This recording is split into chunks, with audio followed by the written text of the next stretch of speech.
Log in to 711 proxy website. Click Proxy Setup and API.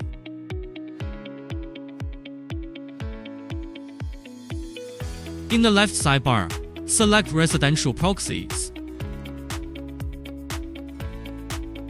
Select API. Add the local address to the whitelist before API access. Click Add now. Confirm adding whitelist. Choose a plan type. Select country, region. Setting the number of proxies to generate. Selecting proxy protocols, formats, and separator. Click to generate. Open link.